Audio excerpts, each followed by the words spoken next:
Hello guys, welcome to my channel. Today we are going to see how to fix the issue with Apex Legends. Whenever you try to play the game, you got the error, engine error, unsupported pack hash format.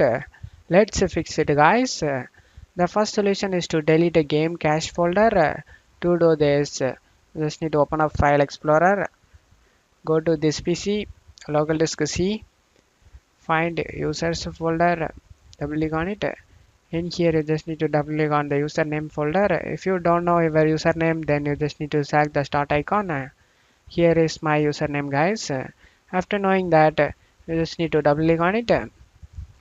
In here you just need to find a saved games folder, respawn folder, double click on it, apex folder, right click on the assets folder and select delete it. After deleting assets folder, now you can launch the game and check if the problem solved or not.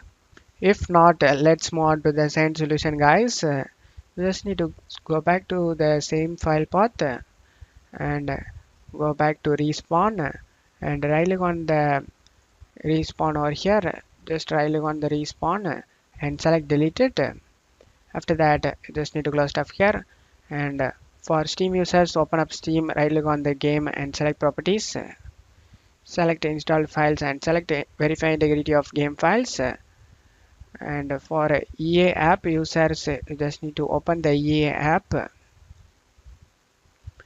Select the three dot icon next to the game and select a repair option. After getting the verification done, you can launch the game and check if the problem solved or not. I hope one of these solutions fixed your problem. If the video helped you, don't forget to leave a like guys. You can also subscribe me and support me guys. Thank you.